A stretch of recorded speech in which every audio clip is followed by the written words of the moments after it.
From Nashville, Tennessee, Inside The Noize podcast with your host, Jenna Hyden. Here's Jenna. Good to go. Welcome back to Inside The Noize. I'm Jenna, and I'm here with Bradley Banning. What's going on? Nothing.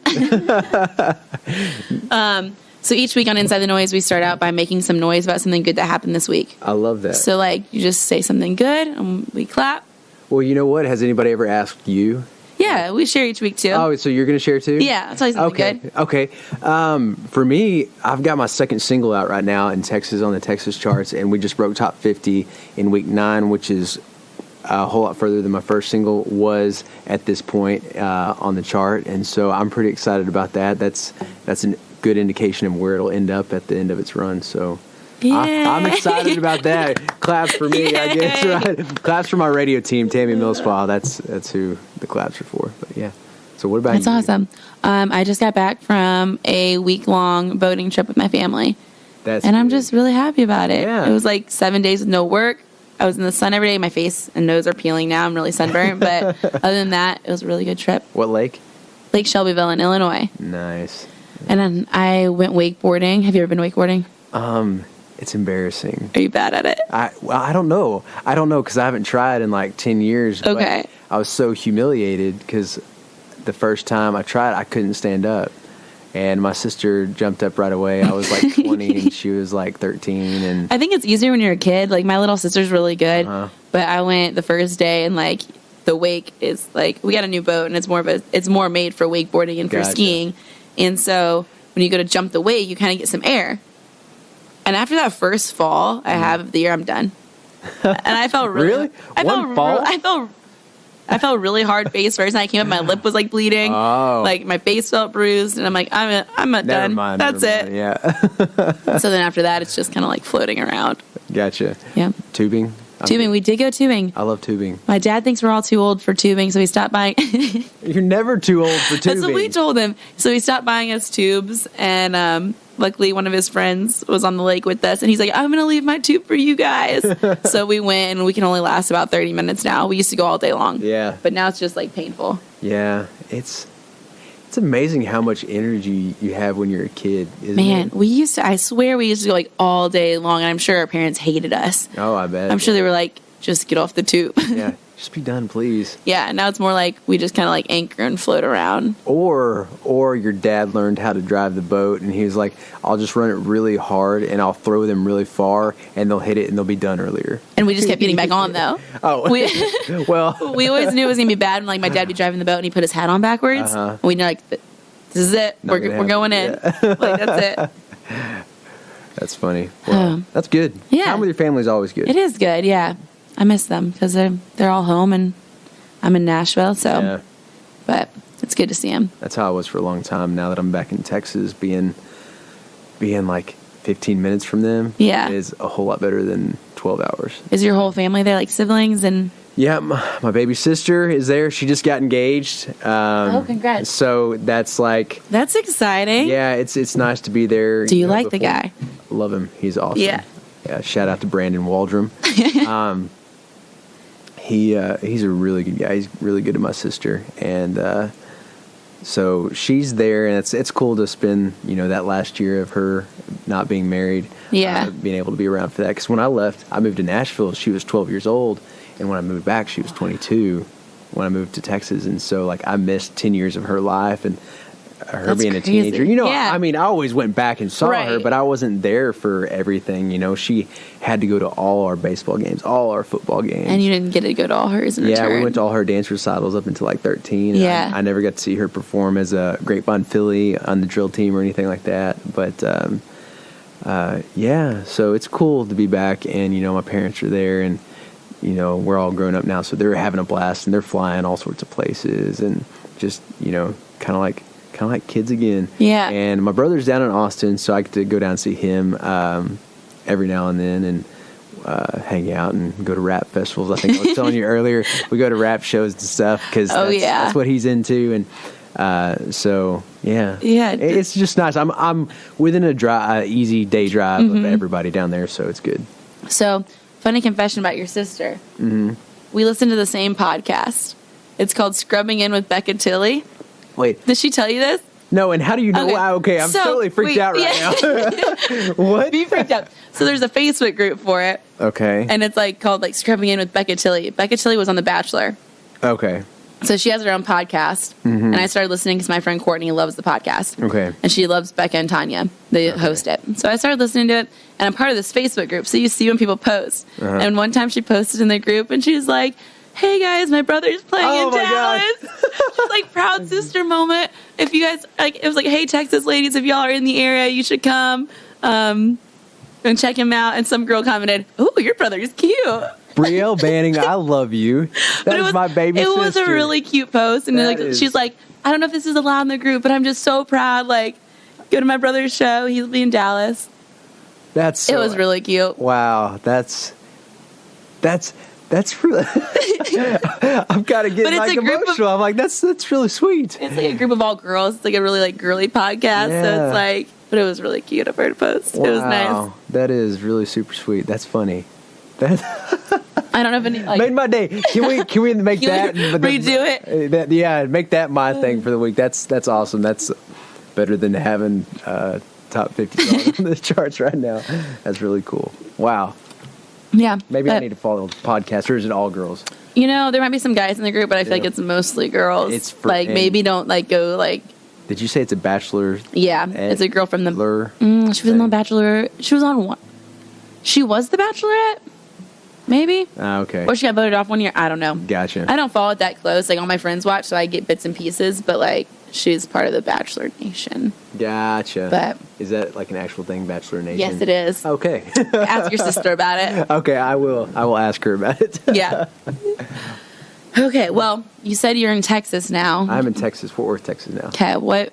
I'm drinking this water. It was in front of me. Is this mine? I brought it here for you. Okay, thank you. I was like, I just picked up a jar of water and started drinking it. I didn't even ask. No, I figured you might need some. You're welcome. But just kind of give us your like backstory and how you got into music, and it can be a long version, it can be a short version, but just kind of give us the I'll hit the main points. My dad's a songwriter. My dad's been making trips up here his whole life. And has had some success with it, but never actually moved to Nashville. You know, when I was 4 years old, that's what I saw. My dad's owned a landscaping career his whole life, and you know, because of that, I'm really good at landscaping. So I've done a lot of that. But what I always saw, and I guess what I gravitated more towards, was the music, and that's. So when I was 4 years old, I went into the doctor's office, and they're like, "What are you going to be when you grow up?" And I was like, "I'm going to be a songwriter like my dad." And they're like, "No, like a real job." And I was like, "I'm going to be a songwriter like my dad." They're like, "No, like policeman, fireman." I was just like, I don't know what you're talking about, man. Like, seriously. And so here I am, you know, 26 years later, and I'm actually writing songs, which is it's awesome that it turned out that way. But so I got into the question was got into music, right? Yeah, just kind of like your. Sorry, when I get into family stuff, I love talking about family. But so yeah, wanted to move to Nashville since I was a little kid, and so when I was 18, moved up here, went to Belmont University, graduated in 3.5 years, a whole bunch of internships. The whole time, all I wanted to do was write songs and be an artist. But I was more afraid of not having a paycheck and a job title when I graduated. And so I worked in the business for 10 years and then ended up losing a job in 2014 that was as a creative director, and had a whole bunch of life changes, and made the jump and started recording my own stuff. And it's like, this is the time. If there was ever a time, it's now or never. And so I decided I'm going to do this full time and go for it. And something was tugging on my heart.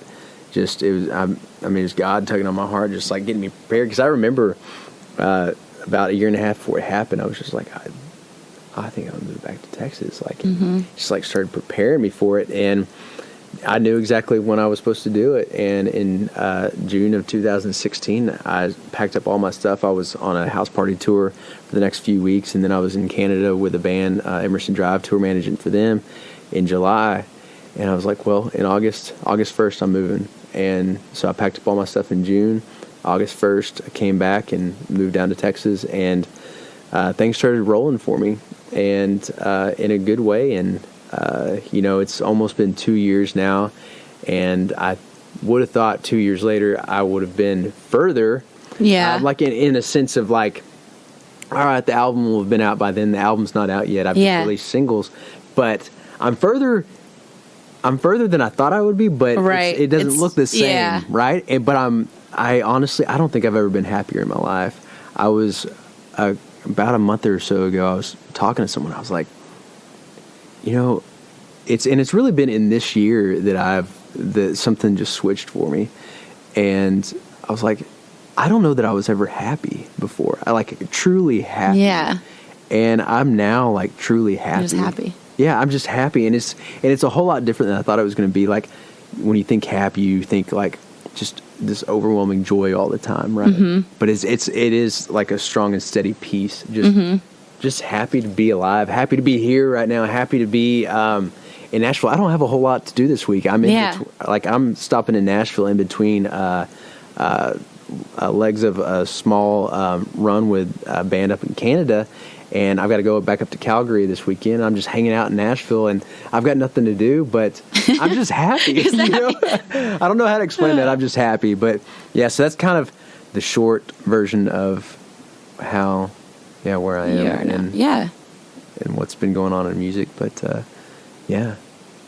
I'm happy. You're just happy. Yeah. Do you want to play us a song? Yeah, I will. Start it off? And I saved parts of that story for the songs because there's more to the story. But, I like the story behind the songs. Yeah, so the first single I put out was Don't Mess with Texas. And so what happened was in 2014, I was working for a management company, and I was really unhappy because I wasn't pursuing a career as a songwriter and artist. I was pursuing money and fame. And I was dating an ICU nurse, my granddad's ICU nurse, and she lived in Fort Worth, and we were going to get married. We had talked about it. I had plans to propose in Peru at Machu Picchu, knew what the ring looked like, Morganite ring, rose gold, and we had just got back from a trip to Savannah, Georgia. And I was like, God, like I'm not doing something right in this relationship. It's not what it needs to be. And I was like, God, make me the man you want me to be, the man that's good enough for this woman. And that was the exact prayer I prayed, like intentionally. And 2 months later, Halloween of 2014, got a call on a Friday. It was a Friday noon. My boss was like, hey, you want to get coffee at Green Hills Mall at 3 p.m.? I was like, I'm getting fired today. You just felt it right away? I mean, who has coffee at 3 p.m., a business meeting on a Friday on Halloween at a mall in Green Hills? And, no, I'm still friends with him. It was just, they had budget cuts and it wasn't working out. And so he was like, man, I'm sorry, gotta let you go. And I was like, man, I was actually pretty happy. Yeah. I was like, I've got a new start here. Like, this is an opportunity. I kept reassuring him of that because I knew he felt bad, but then that night she called me. She had no idea, and that I lost my job. And we had an argument, and she was just like, we're done. Like, this isn't going to happen. And I was heartbroken for the first time in my life. Like, I had never experienced heartbreak like that before. Because for me, she was the first person I'd ever looked at and been like, I truly want to marry this person and spend the rest of my life with her. Yeah. And have kids and just sacrifice it all. And I had never felt that kind of love for anybody other than like the familial type love. Like, I would die for my brother, my sister, my mom, my dad, but this was like someone else. And it was really different and a weird, odd experience for me. And so I was missing, fast forward a year and a half later after I was selling cars part-time at the time, touring in Canada part-time, anything I could do because I was in a program called GPS with ASCAP, and it's like their 12 unsigned riders of the year for that year. And I was writing a whole bunch, meeting with publishers and trying to figure out what to do. And I had taken her engagement ring money that I had saved up and bought studio equipment and spent the next year and a half in my apartment learning how to do that. And so in March of 2015, I believe, I wrote Don't Mess with Texas with my dad and a friend of ours, Kyle Level, who came up to visit in Nashville. And we wrote the song, and we all loved it. We're like, the song just like wrote itself. And the funny thing was, I had the idea since I was dating that girl. Yeah. And since the beginning of the relationship, because she was just a very strong-minded Texas person. I was like, you don't mess with Texas, you love her. Yeah. And so I wrote it, and I had the bridge all those years. And the bridge is, you don't drive across Texas. Oh, well, it's you don't leave a girl in Fort Worth and head to Tennessee. And so it wrote itself, and we recorded the demo the next day, and that demo became the track that went to radio. We did some overdubs on it with my buddy Danik in his studio and put it out. And I went down to Texas in 2016 with it, and ended up meeting a friend of mine who I interned at a label with in Nashville, and had no idea he lived down in my hometown. And he introduced me to his wife, who was Tammy Millsbaugh, and she took it to radio in February of that year. And it climbed top 20, hit number 18 on the Texas charts, and then it died. And then all of a sudden, 3 months after that, I get a call, and they're like, hey, 99.5 The Wolf out of Dallas, which is a corporate station. I heard the song, and they want to put it into medium rotation, and they spun it like 14 times a week from October until it was always between 10 and 14 times a week between October and February, up until February of this year. And it was a song that just wouldn't die. Yeah, it just kept going. And it's changed my life. I am a full-time musician making money doing that. And that's part of the reason I'm so happy, because I've just decided that is what I'm going to do. This is what's been on my heart my whole life. The most obvious answer is in front of you, Yeah. And usually. And the right answer is in front of you. And it's pretty obvious. I just wasn't seeing it. And so, and I'm happy. This is Don't Mess with Texas.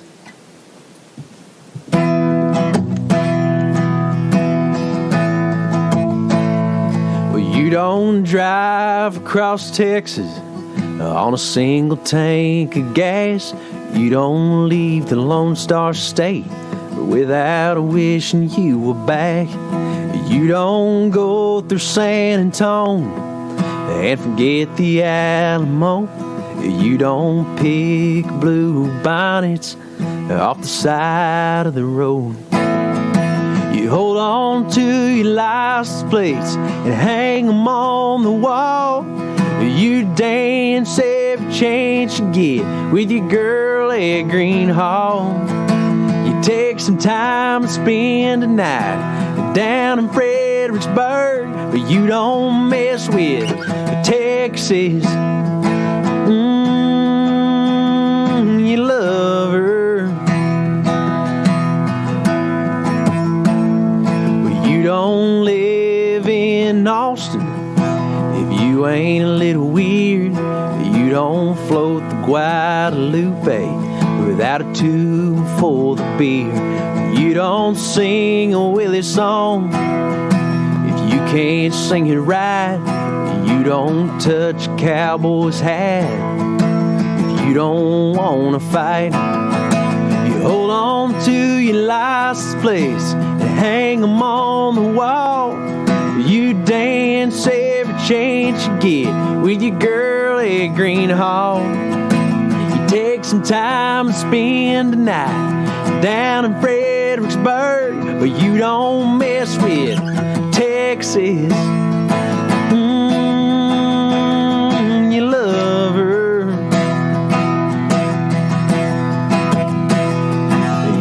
You love her. You don't leave a girl in Fort Worth and head to Tennessee and not tell her that you love her, 'cause if you did, you'd be me. You hold on to your license plates and hang them on the wall. You dance every chance you get with your girl at Green Hall. You take some time to spend a night down in Fredericksburg, but you you don't mess with Texas. You love her. Yeah, you love her.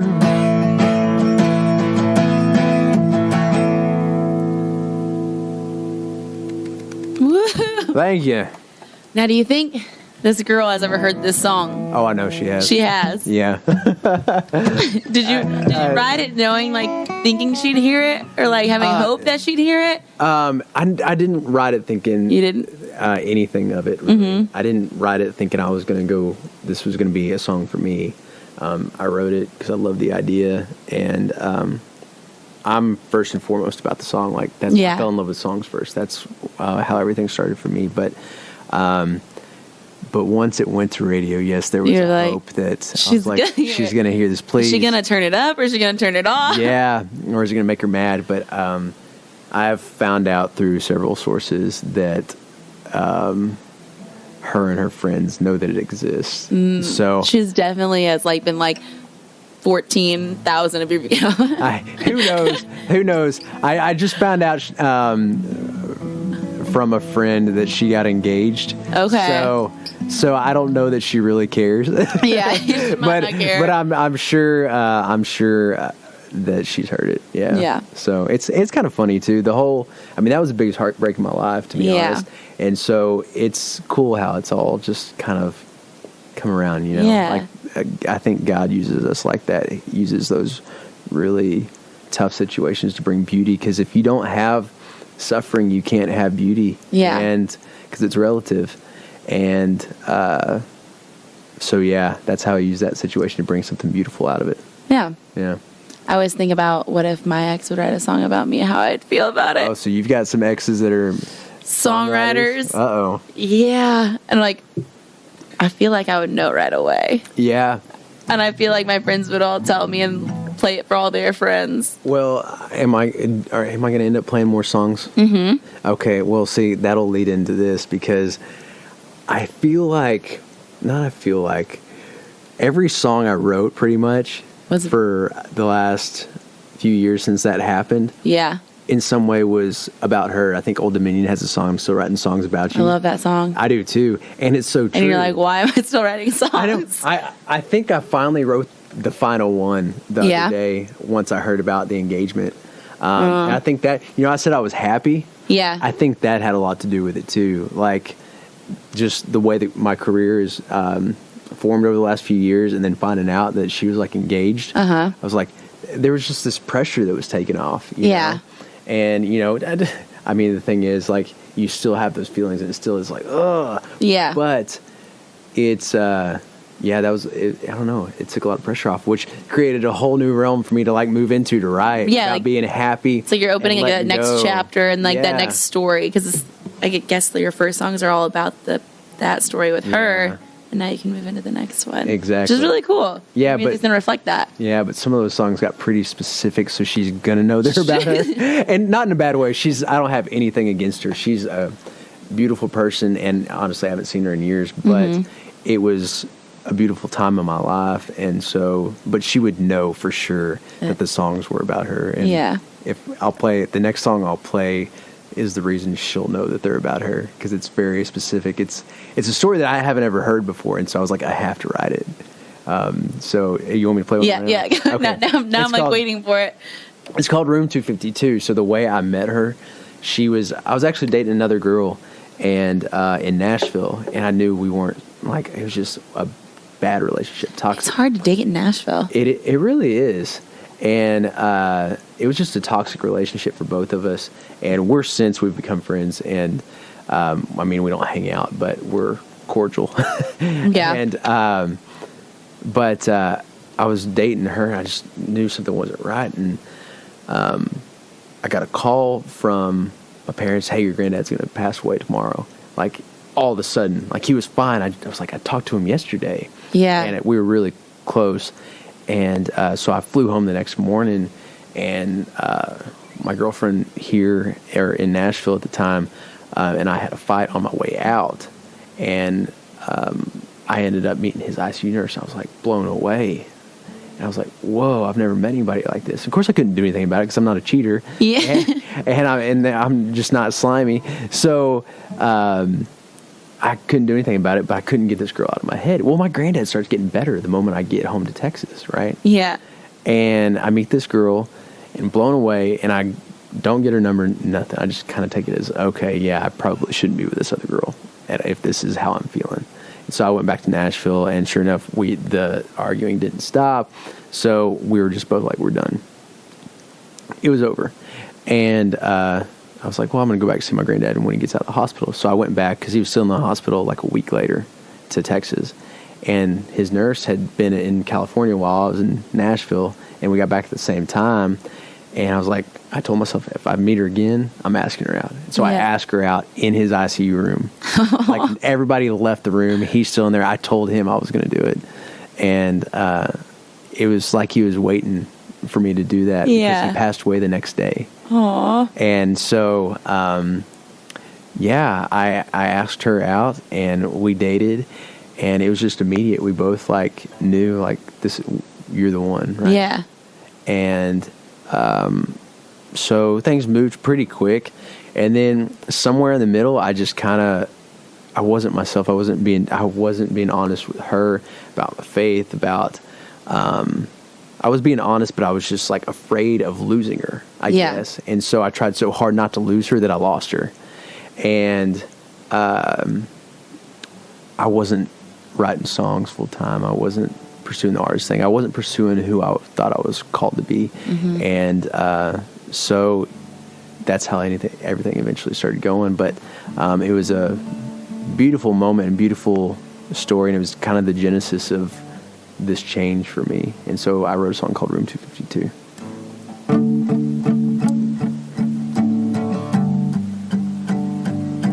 I went out last night with some old friends. We drowned a little bourbon, caught up on the Howard Bends. And then the conversation turned and headed straight for you. And room 252. The first place we met, the last place I wanted to be. I still think about it. Does it still make you think about me? Sometimes I feel crazy, 'cause I still dream of you in room 252. I remember that call, come home, your granddad's sick. I was on the next flight to say goodbye, afraid I wouldn't make it. You were dressed in your scrubs, like an angel in blue, standing right there in room 252. The first place we met, the last place I wanted to be. I still think about it. Does it still make you think about me? Sometimes I feel crazy, 'cause I still dream of you in room 252. Now I still believe something bigger happened that day than just a man losing his life. And I know you thought that too. I saw it in the way those tears rolled off your pretty green eyes. It's like my granddad was holding on just so the two of us could meet. And I still have hope that someday you'll find your way back to me. But until you do, I'll think about you in room 252. The first place we met, the last place I wanted to be. I still think about it. Does it still make you think about me? Sometimes I feel crazy, 'cause I still dream of you in room 252. You have to think about me and you. in room 252. I went out last night with some old friends. We drowned a little bourbon, caught up on the Howard Bends. Woo. Thank you. I feel like you can tell you're Texan by the way you songwrite and storytell. Really? I just think there's something different about the way Texas music tells a story, and I think all country music does, but I think that like Texans tell it a different, I don't know. There's just like a little more like personal aspect to it usually. Gotcha. That's cool. I guess I'd never noticed that before. Yeah. Yeah. Huh. Yeah. I'm gonna have to start listening and like paying attention to that. But yeah, that's always been my favorite part of songs. Is a story. Like my favorite writer is Alan Shamlin. Do you know who? No. What has he written? House That Built Me. Like okay. Yeah, House That Built Me. My favorite song of his though is He Walked on Water. It's Walked on Water. Randy Travis song. Yeah. The first line of that song is just so. He wore stars. Oh man, I can't quote Alan Shamlin lyrics on here because I'm gonna mess up. I really hope he never hears this. I really hope that, but he probably will. But he's just a great storyteller. Yeah, great lyricist, and I love lyrics. That's how you connect with people. Like melodies connect too. But it's when you find that combination of melody and lyric, and you can tell a story and you can tell it differently than somebody else. And I love stories. I love hearing people's stories. Yeah. I love putting my story into songs because that's how I know how to do it. And someone else's, you're not just telling your story, you're probably telling thousands of other people's story without even knowing it. But that's what I love about songwriters. I love going to songwriters nights and just hearing everybody put their story into songs. I love hearing other people's stories even when they're not songwriters. So storytelling, that's my favorite part of music. So it's what I try to do. And that's all. That's what I've done. Oh no, I'm not using my guitar. I'm using a friend's guitar today because mine is somewhere else. I'm gonna play it in a different key. But do you mind if I play my single that I have right now? Yeah. It's called More. This is a happy one. It's about wanting more out of life. Yeah. Okay. And funny enough, this was the first song I wrote for that girl back 4 years ago, but the message is still the same. It's just wanting more of the good stuff out of life. Yeah. I used to chase money, fame, power. Like that's what I wanted. That's why I got a job in the music business instead of going and doing the writing thing full time, was because I was like, I don't want to be the only guy I know in town that like doesn't have a job with an expense account and a job title and a paycheck, you know, and all my friends were graduating and, had internships and they were getting jobs. And I was like, well, I need to get one too. You need a job. Yeah. And, it eventually worked out because, a bunch of the guys and girls I went to school with, like, they're still in the business. And I met a lot of people who taught me things. But now, I'm sure having those jobs and experiences have made you more conscious of who to work with and where to go. I don't know, just like the business in general and how to drive your career. Yeah, you still make bad decisions. Yeah. I still have, but I think I probably get to make fewer bad decisions than most artists do starting out because they start out and that's my story. That's how it happened.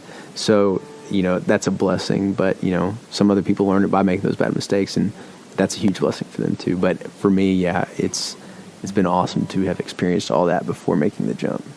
Yeah. But this is called More. This is the second single. I think the most scary single to put out because the first one did well for me, and you're following that up. Yeah, I'm trying to, and it's doing all right. Like I said, right now on the charts. So we'll see what happens with it.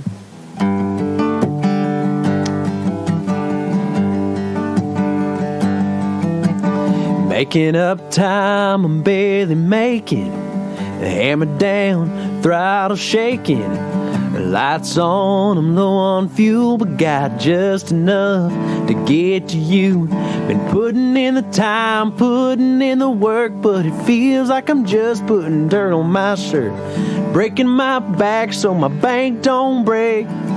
I'll do whatever it takes to get more cooking out on Saturdays, more barbecue on a paper plate, more beat of beer in a solo cup, more time with you to drink it up. I can't get enough to tell the truth, baby. All I want is more you.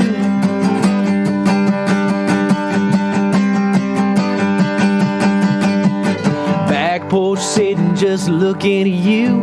Rock that chair the way you do. Behind the green, in your eyes, I can see the future sitting here tonight. Now I'm making plans I didn't plan on making, praying for things I never thought I'd be praying. It's less about me, more about us, more about God, more about loving, more cooking out on Saturdays, more barbecue on a paper plate, more beat of beer in a solo cup, more time with you to drink it up. I can't get enough to tell the truth, baby. All I want is more you.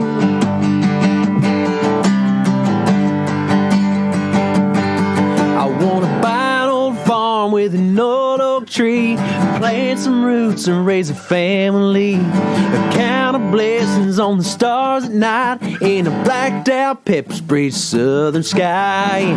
More cooking out on Saturdays, more barbecue on a paper plate, more beat of beer in a solo cup, more time with you to drink it up. More cooking out on Saturdays, more barbecue on a paper plate, more beat of beer in a solo cup, more time with you to drink it up. I can't get enough to tell the truth, baby. All I want is more you, more you, more you. I feel like that's a great summer song. I feel like I should be at a barbecue with all my friends, playing cornhole, eating hot dogs. That was the point, yeah. We were actually going to release it last September. I was like, no, this one needs to be out in the summer. Yeah, so, perfect summer song. Awesome, yeah. Thank you. Yeah. So that is the second single. We'll see where it goes from there. And, I'd love to release that Room 252 song because for whatever reason, people like that song. But I have a feeling I'm not going to get to quit playing songs about that girl for a while. Yeah, you're going to be telling that story. Because all the songs I've written in the last 4 years go there. I could, Garth Brooks has his anthology, right? Yeah. I could release an anthology. Well, I couldn't because I'm not Garth Brooks, but I could just release, album after album about that girl, unfortunately. But hopefully with the next album that I have, there will be new experiences in my life where I'm like, okay, it's not all about her anymore, They might all still be. Are you? They might be, who knows? Are you looking to put out an album soon or do singles? Yeah, it's just been singles so far. The problem is, not the problem, I think the blessing, but has been that I'm doing all this stuff myself. Mm-hmm. And so it's recording in my apartment and then going and overdubbing in my buddy's studio in Nashville or in Texas or wherever I can, or another buddy's apartment, wherever I can set up shop. And it's just taking longer, and I'm figuring out what songs are going to work. And, because as an independent artist, it takes a whole lot of money coming out of your own pocket in order to get things rolling, promotion, marketing, all sorts of stuff. And so it's been a slower process, but I think by the time I get an album out, it'll be the product that I want to put out. Something you're really proud of. Yeah, so I'm looking forward to it. But working on an album. I may actually, since I've got enough recorded right now, I may just release an EP here in July. Yeah. Just get more stuff out before the album, but we'll see. After Don't Mess with Texas, do you find people wanting more songs and that was the problem. Is it's a good problem to have, but they're like, we want to discover more music, and you're like, okay, here's more. here's a single more.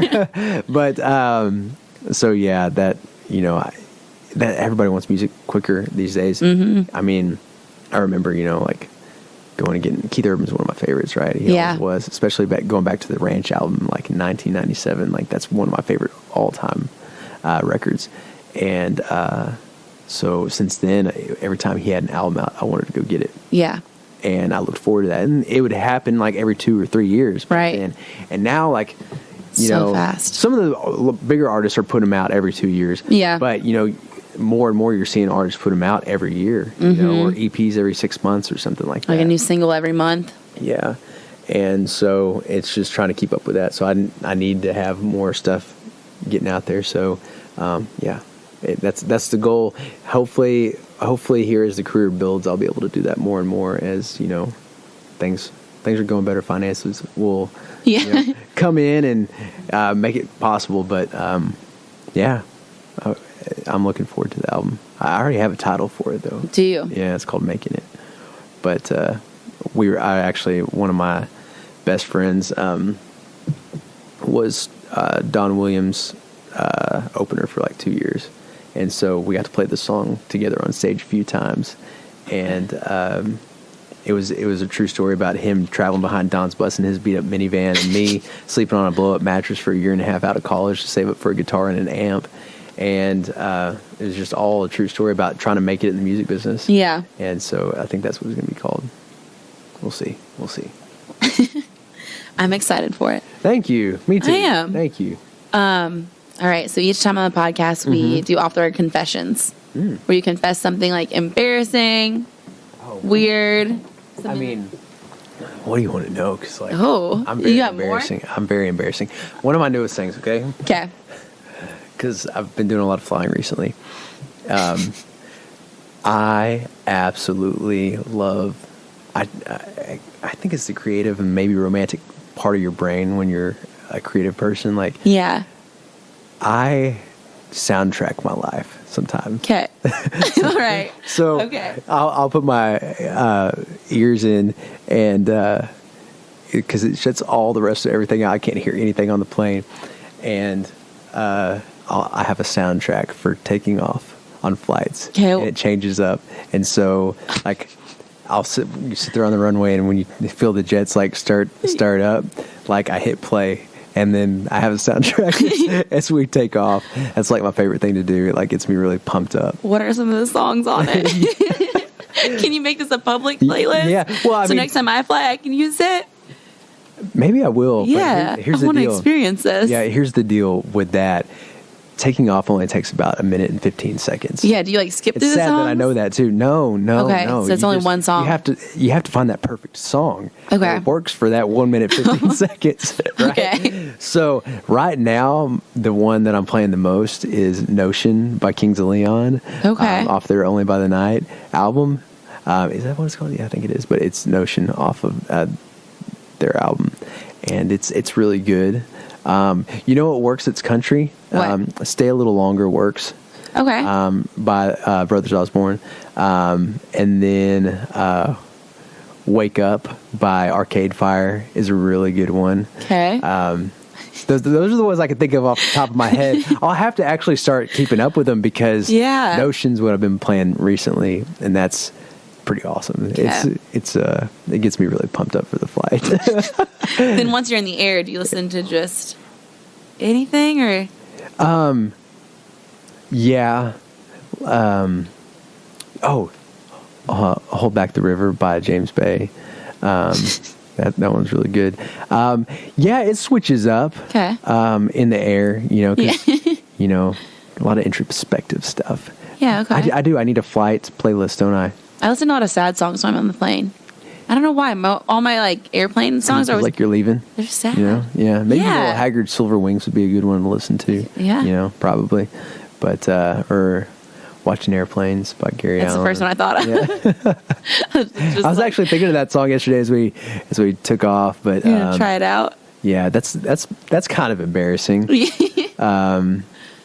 I just found out that red velvet cake is chocolate, and I hate chocolate.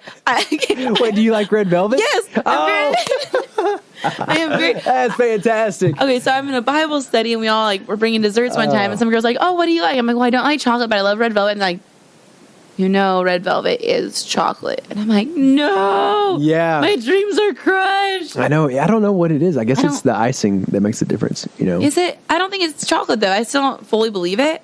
Oh, it is. Yeah. Do you think it tastes just like chocolate? Why have another flavor if it's just a different color? Yeah, I don't know. It's got to be a mental thing. You know, you see the red like color, and it's just very upset. I felt really stupid when I'm not saying you're stupid because we were in the same boat, but I can't remember who I asked. I think it was my sister. I was like, "Hey, how do you make red velvet?" She what are the ingredients? And she was like, "It's chocolate cake with red food dye." Yeah. I was like, "What?" But they sell so many red velvet things that it just shouldn't be chocolate. Yeah, like you're right. There's cupcakes, there's cookies, there's I don't know what else, but there's donuts. Oh my gosh, you just blew my mind. There are so many.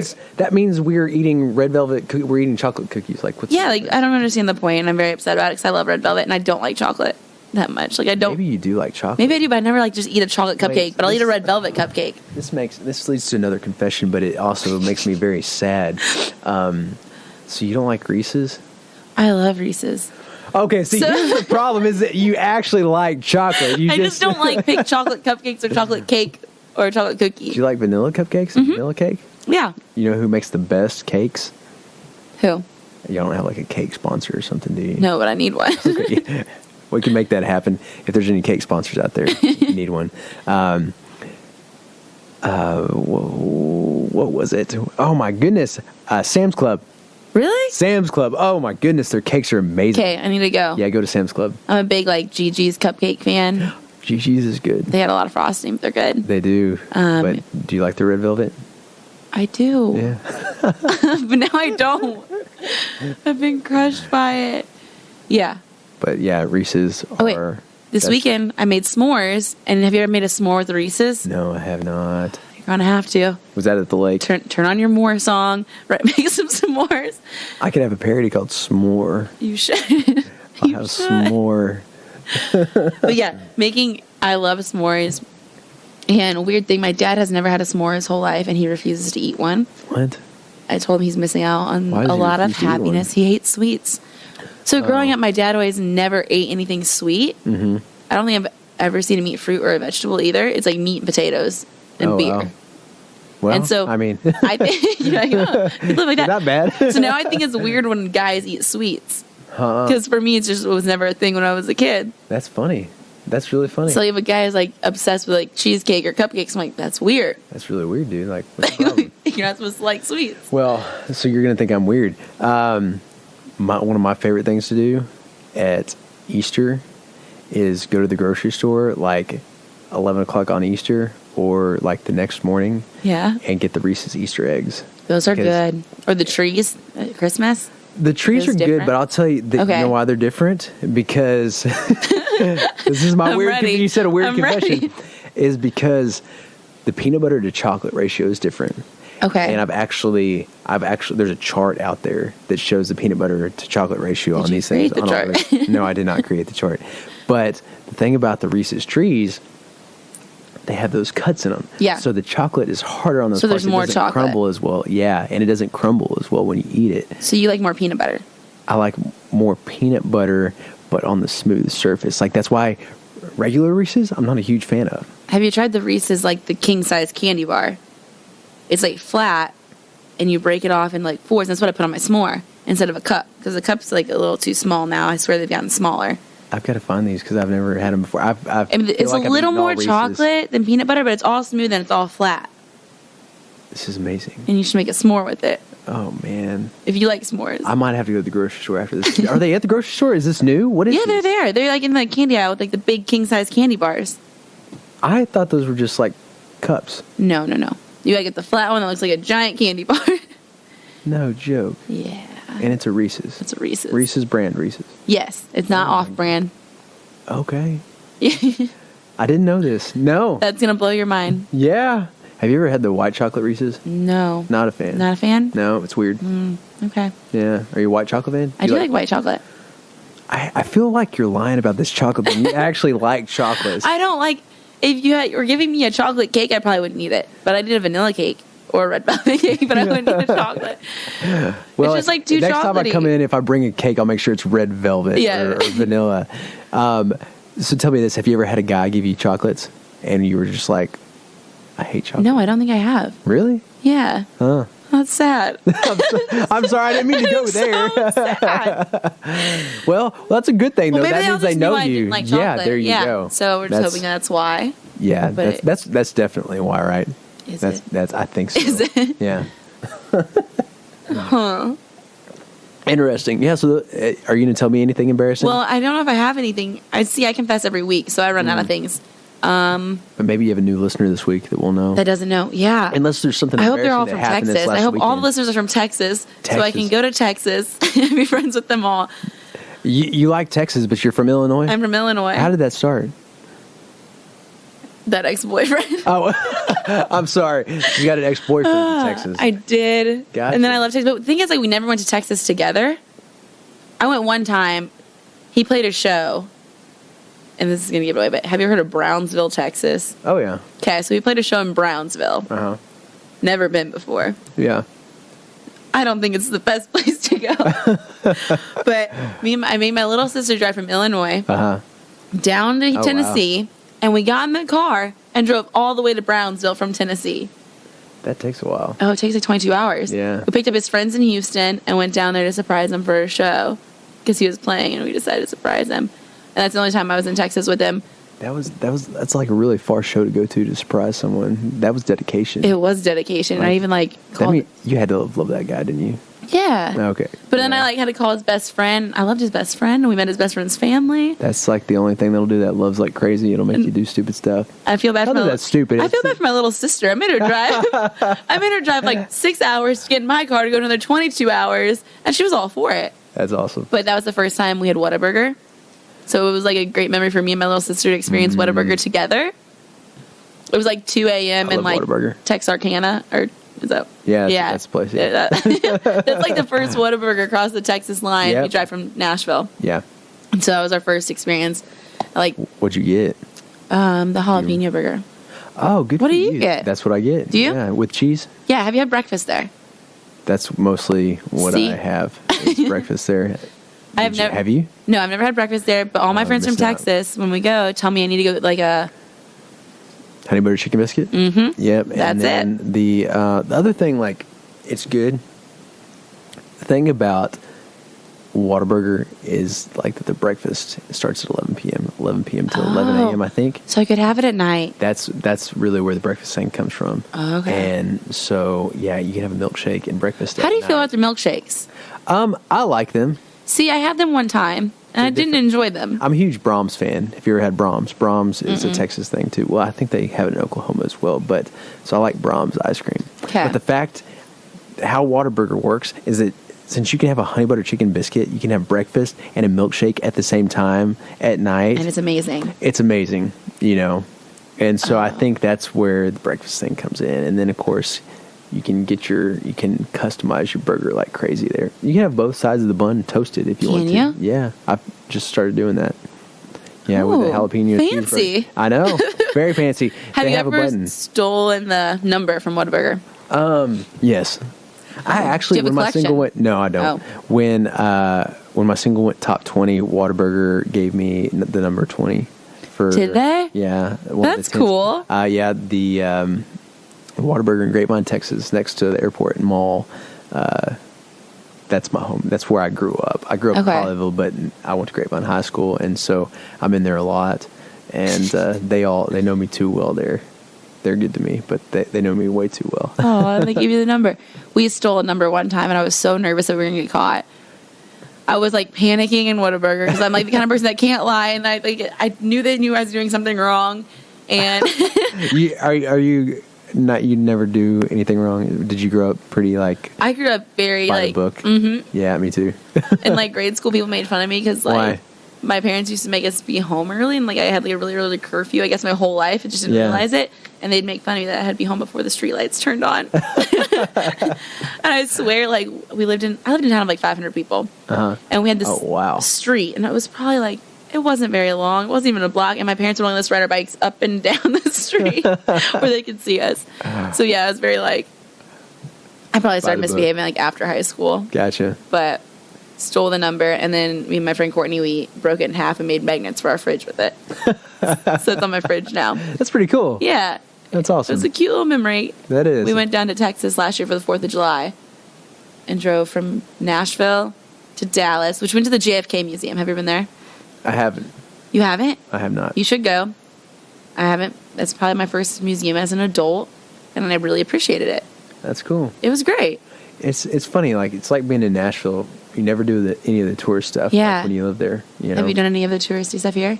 No. I think I went to the Hall of Fame for the first time. Like, I went once. It was like 50 cents to go that day. Yeah. It was like a special. I think I was in the words and music program there for a year or something. And so they were like, hey, if y'all want to come and like see the new stuff at the museum, y'all should come by.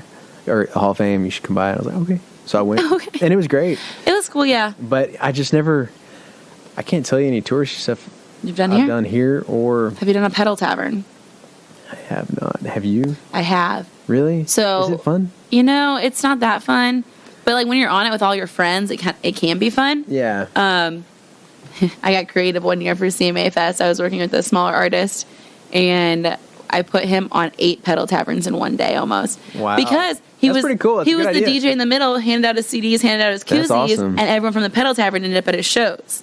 There you go. But it was a great idea, and it was free because pedal tavern's awesome. And they're like, yeah, we'll throw him on. We have an extra seat, and he can promote himself and play his music and make those like really like intimate connections. Like you're drinking with him, you're hanging out with them, and it was cool. Exactly. But after that, he was like, never again. Never again? Like, it was 100 degrees in Nashville, and you're making me on. You put me on pedal taverns for 3 days straight, and I'm drinking. What is this? That's how you get it done, though. I mean, like, you look at all the great ones. Like, I remember CMA, this was like years ago, 2008 maybe. Taylor Swift did a 13-hour meet and greet, right? Oh, yeah. And so the line was like around Bridgestone. Is it still Bridgestone? It's still Bridgestone. Okay. Yeah.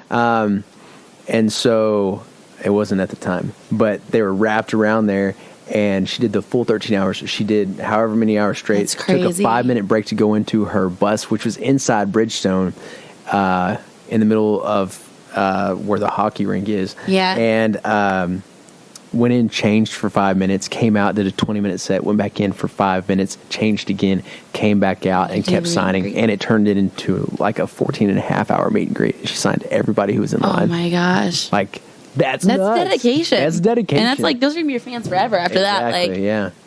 That's crazy. Yeah. That's dedication. But yeah. Yeah. We've covered a lot of ground today. We have. Yeah. I think we've hit our time. But you're doing that tour right now.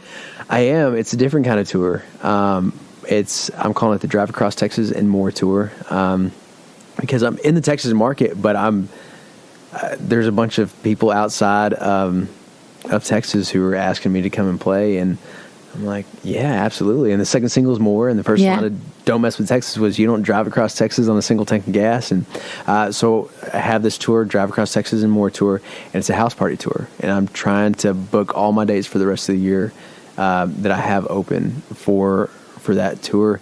And, you know, I found the most effective way to make fans is to get to know them, you know? Yeah. How do you get to know anybody else? You got to spend time with them. Mm-hmm. How do you know what they want? How do you connect with them? And you spend time with people.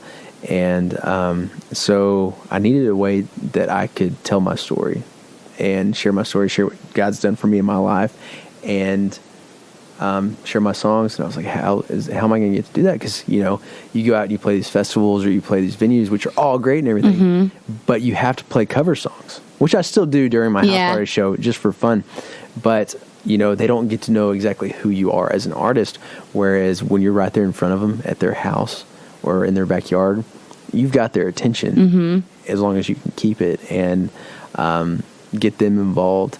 And so I'm doing a house party tour that I'm actually booking through my website, and I'm partnered with a company in Nashville called Love Good, and we both kind of have the same goal. We want to put out good media, and because, you know, there's we just want to make good media for families, for kids to be able to even listen to, you know, like because I've got some friends who've got kids that are like 3-4 years old. They're like, man, sometimes we have to turn the radio off because we don't want our kids hearing certain things, right? And they're like, I wish there was more stuff that we could just, you know, that we enjoy, that we could put on, because, you know, there's like Kids Bop and whatever it was. Oh, those are terrible. Up. Yeah, and it's like, what could we do what do we listen to? And so I was like, well, that's what I'm going to keep in mind when I'm making my music, make it relatable for everybody. But you know, just because I think as an artist, as a musician, you have a responsibility to, you know, be careful with what you're putting out there and putting into the culture,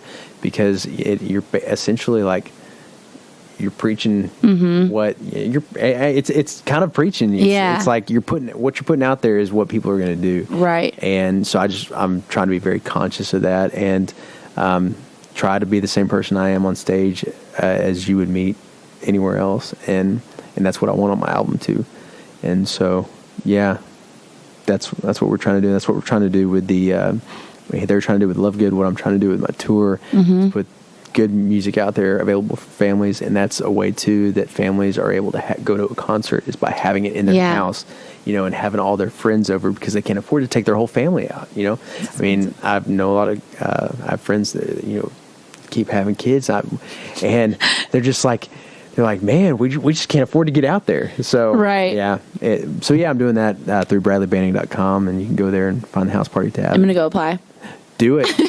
Bring all your friends and we'll have a house party. All right. It'll be awesome. My living room. Cool. All right. Well, where can everyone follow? Follow me at bradleybanning.com. Across Texas, they can follow you. Yeah, you can follow me across Texas. But yeah, go to Instagram, find me at Bradley Banning, Twitter, Facebook, and then of course go to Spotify and follow me on there as well. Awesome. Bradley Banning. Bradley Banning. Yep. All right. I don't know how to sign off yet. We're still thinking of it because we rebranded it Inside the Noize. Are you gonna have like a different voice that you're gonna use? We used to usually I have Courtney with me, the co-host, and I usually say, "This has been Courtney," and she says, "Jenna." We make you say your own name, which is kind of just weird. But should I be Courtney today? Yeah. Courtney's not here though. This is Courtney.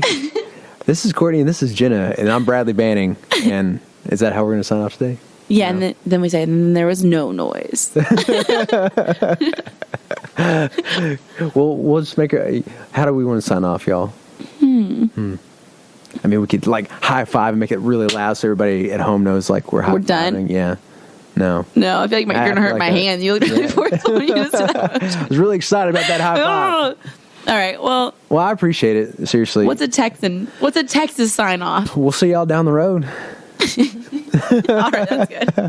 We'll see y'all down the road. I'm Bradley Banning, and this is Jenna. Right, and then you're going to say, this is Inside the Noize. Oh, this is Inside the Noize. I always forget that. We'll see y'all down the road. Oh, that was good.